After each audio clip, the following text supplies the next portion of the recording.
नमस्कार साथियों। आशा है आप सभी अच्छे होंगे और आप सभी के आने वाले एग्ज़ाम की तैयारी भी जोरों शोरों से चल रही होगी। तो चलिए साथियों, जो यूपी टेट की सीरीज चल रही है उसको आज हम आगे बढ़ाते हैं। और आज जो हम ईवीएस के जो है अभी तक के जितने भी सेट पेपर्स हुए हैं उनमें से कुछ प्रश्नों को छांट के लाए हैं। उनमें से काफ़ी कुछ ईजी भी प्रश्न है, कुछ हार्ड भी प्रश्न है। ईजी प्रश्नों को इसलिए भी रखा गया है क्योंकि देखिए सभी पेपर में जो प्रश्न होते हैं कठिन नहीं आते हैं, तो कुछ प्रश्न इजी भी होते हैं। और दूसरी चीज़, एक चीज़ ये भी है कि जो हमारे साथ जितने भी विद्यार्थी जुड़े हुए हैं या जो भी हमारे साथी हैं उनको हम ये भी कहा जाए कि सारे लोग जो हैं पहले से पढ़े नहीं हैं सारी चीज़ों को। तो कुछ लोग पहली बार भी यूपी टेट देने जा रहे होंगे, तो एक तरीके से उनको यह ना रहे कि बिल्कुल ही ऊपर ऊपर से ही सारे क्वेश्चनों को जो नहीं जी बिल्कुल हाई फाई वाले क्वेश्चनों को लेके आ जाए जिससे कि उनको भी समस्या हो।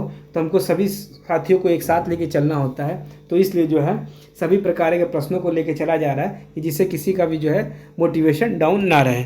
और जो है यह जितने भी प्रश्न हैं सभी के सभी प्रश्न जो है यूपी टेट में आए हुए प्रश्न हैं। तो इस चीज़ के लिए आप जो है बेफिक्र रहिएगा कि जो है अगर इजी लगे तो आप ये सोचें कि नहीं ऐसा यूपी टेट में कैसे आ सकता है, या फिर कोई कठिन प्रश्न आ जाए तो आप सोचिए इतना कठिन कैसे आ सकता है। तो ये जो है सभी प्रश्न जो है एक बार आए हुए जरूर हैं। तो चलिए साथियों, आज का पहला प्रश्न देखते हैं। पौधे अपना भोजन किस प्रकार से बनाते हैं।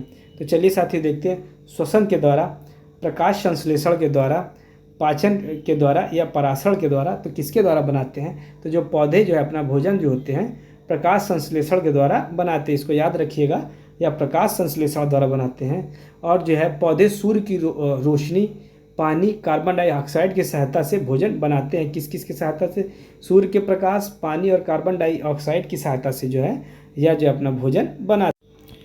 तो चलिए साथियों अब अगला प्रश्न देखते हैं। तो आज का अगला प्रश्न है, जल चक्र में जो है पहला चरण कौन सा होता है? सभी साथी बचाएंगे कि जल चक्र में जो है पहला चरण कौन सा होता है? वाष्पीकरण, वर्षा, संघनन या बहाव।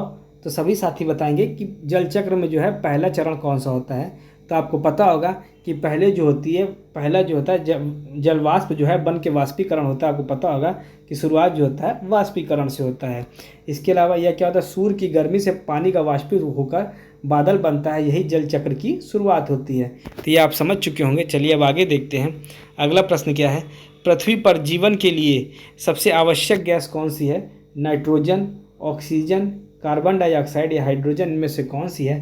तो आपको पता होगा ऑक्सीजन जो है जीवन के लिए जो है सबसे आवश्यक है। और आपको यह भी पता होगा कि 21% जो है ऑक्सीजन है, इसको आप लिख भी सकते हैं, और 78% जो है नाइट्रोजन है, और 1% में अन्य गैसें आती हैं। क्या समझ में आया कि 21% ऑक्सीजन है और 78% नाइट्रोजन है, और जो है 1% में अन्य आती हैं। और क्या आता है? श्वसन के लिए जो है जीव जंतु और मनुष्य ऑक्सीजन का प्रयोग करते हैं। चलिए आगे देखते हैं। दूध में पाई जाने वाली विटामिन कौन सी होती है? सभी साथी बचाएंगे कि दूध में पाई जाने वाली विटामिन कौन सी होती है? Vitamin A, vitamin B, vitamin C या विटामिन डी। तो कौन सी होती है? तो जो दूध में पाई जाने वाली जो मुख्य विटामिन होती है या विटामिन डी होती है। कौन सी? विटामिन डी होती है। और इसकी कमी से कौन सा रोग होता है? तो आपको पता होगा इसकी कमी से जो है जो शरीर में जो है रिकेट्स नामक रोग होता है। कौन सा? रिकेट्स नामक रोग होता है। रिकेट्स नामक रोग होता है, इसको याद रखिएगा कि विटामिन डी की कमी से रिकेट्स नामक रोग होता है। और दूध में विटामिन डी, कैल्शियम और प्रोटीन की प्रचुर मात्रा होती है।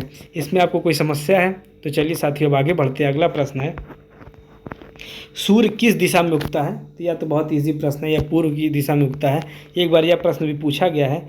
और जो है राष्ट्रीय पशु कौन सा है? बाघ है। मगर इसको प्रश्न को इसलिए लिया गया है क्योंकि आप यूपी टेट दे रहे हैं। तो यूपी टेट को देखते हुए आपको पहले चीज़ तो बता दी जाए कि उत्तर प्रदेश का पहले तो देखा जाए कि जो राज्य पशु है यह होता है बारहसिंगा। कौन सा है? इसको लिख लीजिएगा, बारहसिंगा जो होता है यह राज्य पशु है। इसके अलावा कौन सा राज्य पशु है? कौन सा है? राज्य पशु है बारहसिंगा, इसको याद रख लीजिएगा। इसके अलावा पक्षी है सारस क्रेन जो है पक्षी है, इसको लिख लीजिएगा। सारस क्रेन जो है पक्षी है, इसको लिख लीजिएगा और ज़रूर लिख लीजिएगा, क्योंकि जो है हमारा राष्ट्र और राज्य में काफ़ी कन्फ्यूजन हो जाता है और काफ़ी चेंजमेंट है कि जो उत्तर प्रदेश का जो है जो पशु है बारहसिंगा है।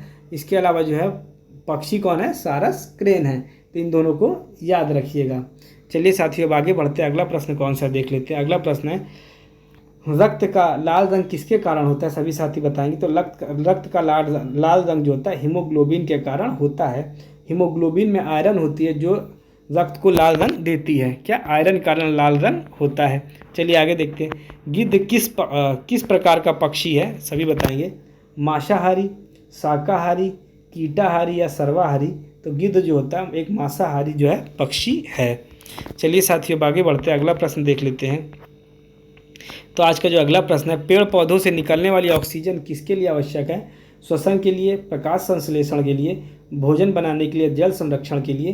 तो आपको पता होगा पेड़ से निकलने वाला ऑक्सीजन जो होती है श्वसन के लिए जो है काफ़ी जो है आवश्यक होती है। चलिए आगे देखते हैं। पीने योग्य पानी को क्या कहा जाता है। खारा पानी, मीठा पानी, समुद्री पानी या अशुद्ध पानी। तो यह जो होता है मीठा पानी जो होता है या पीने योग्य पानी होता है। चलिए साथियों आगे देखते हैं, अगला प्रश्न क्या है। सबसे लंबा दिन कब होता है।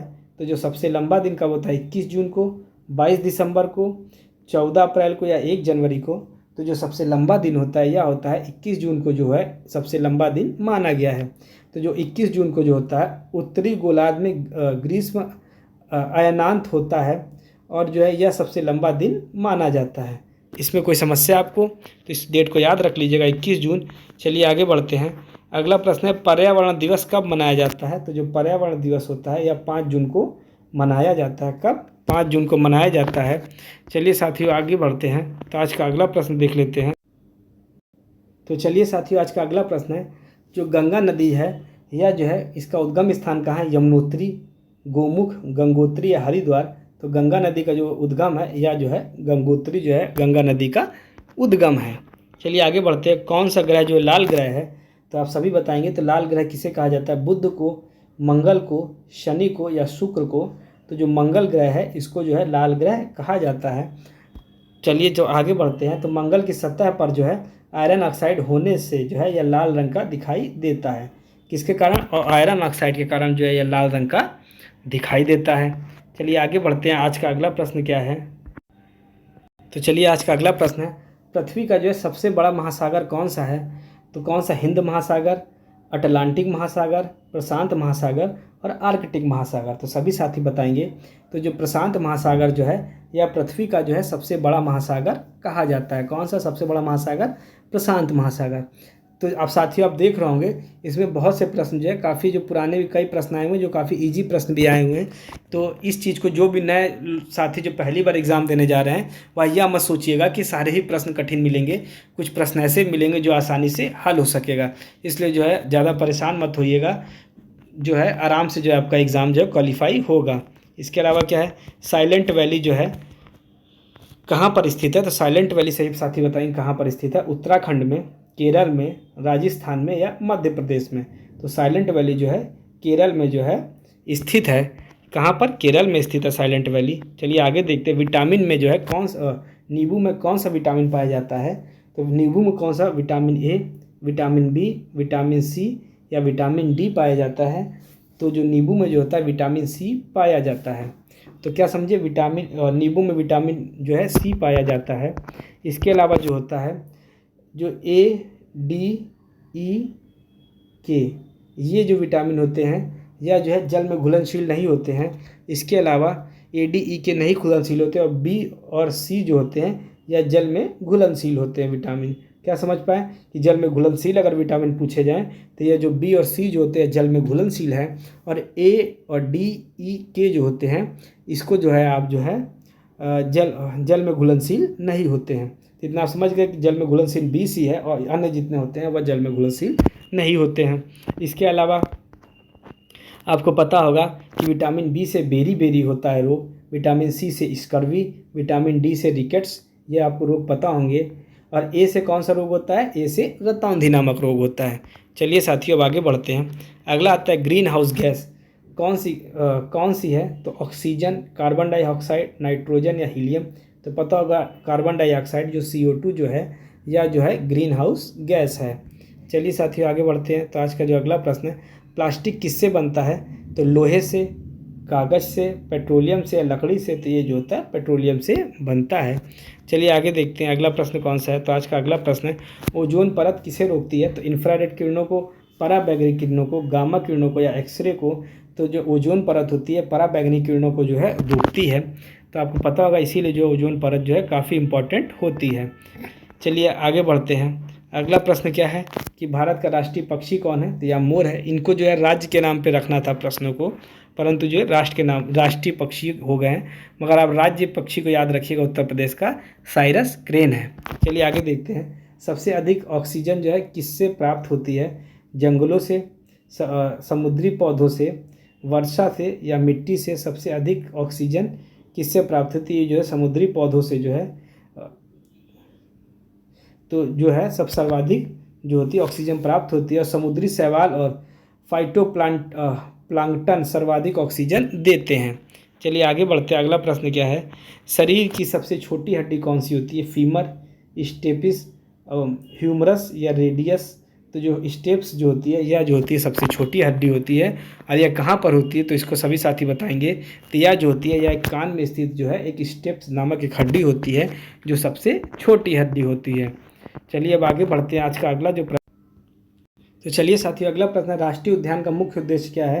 तो यह होता है वन्य जीव संरक्षण जो होता है राष्ट्रीय उद्यानों का जो है मुख्य उद्देश्य होता है। चलिए आगे बढ़ते हैं। गंगा डॉल्फिन को क्या कहा जाता है? जो गंगा डॉल्फिन जो है राष्ट्रीय जलीय जीव है, राष्ट्रीय मछली है, राष्ट्रीय पक्षी है या राष्ट्रीय सरीसृप है? तो जो गंगा डॉल्फिन है यह राष्ट्रीय जलीय जीव है। गंगा डॉल्फिन भारत का जो है राष्ट्रीय जलीय जीव है। चलिए आगे बढ़ते हैं। आज का अगला प्रश्न क्या है? तो आज का जो अगला प्रश्न है आपके लिए देख लिया जाए। तो आज का अगला प्रश्न है कि यहाँ तक पहुँच चुके थे। चलिए आगे बढ़ते हैं। आज का अगला प्रश्न क्या है कि किस धातु का उपयोग बिजली की तार बनाने में होता है? लोहा, तांबा, एल्युमिनियम या बी और सी का? तो जो तांबा और एल्युमिनियम का मिश्रण जो होता है उससे जो होता है, तांबा और एल्युमिनियम दोनों से ही जो होता है या बिजली के तार जो है बनाने का कार्य होता है। तो चलिए तांबा एल्युमिनियम अच्छे सुचालक होते हैं। चलिए अगला प्रश्न देख लेते हैं। तो आज का जो अगला प्रश्न है, सौर ऊर्जा का मुख्य स्रोत क्या है? तो यह जो सूर्य जो होता है यह सौर ऊर्जा का मुख्य स्रोत है। चलिए अगला प्रश्न देखते हैं। पृथ्वी पर जीवन के लिए कौन सा ग्रह सबसे उपयुक्त है? तो पृथ्वी जो है यह सबसे उपयुक्त है। चलिए आगे देखते हैं। तो आज का अगला प्रश्न है, किस विटामिन की कमी से रतौंधी रोग होता है? तो आपको बताया गया था विटामिन ए की कमी से रतौंधी, विटामिन बी की कमी से बेरी, विटामिन सी की कमी से स्कर्वी और विटामिन डी की कमी से रिकेट्स नामक रोग होता है। और अगला प्रश्न है आज का कि चिपको आंदोलन किससे संबंधित है? तो जो चिपको आंदोलन है यह पेड़ों की रक्षा से संबंधित है। और चिपको आंदोलन उत्तराखंड में को जो है पेड़ों को बचाने के लिए जो है शुरू किया गया था। चलिए आगे बढ़ते हैं। तो इसी के साथ जो आज के सभी प्रश्न समाप्त होते हैं। जो भी नए साथी जुड़े हैं चैनल को सब्सक्राइब कर ले, जिससे कि आपको आगे की अपडेट मिलती रहे। आपको पता होगा कि सीडीपी और हिंदी और की जो है आपको जो है थ्योरी की क्लासेस भी चालू हो चुकी हैं। इसके अलावा जो है 1 से 2 दिन के अंदर जो है ईवीएस की भी पूरी जितने भी अभी तक की जो है क्लासेस हैं उनको भी जो है शुरू कर दिया जाएगा। तो चलिए साथियों इसी के साथ जो है आज की जो है वीडियो समाप्त करते हैं। धन्यवाद।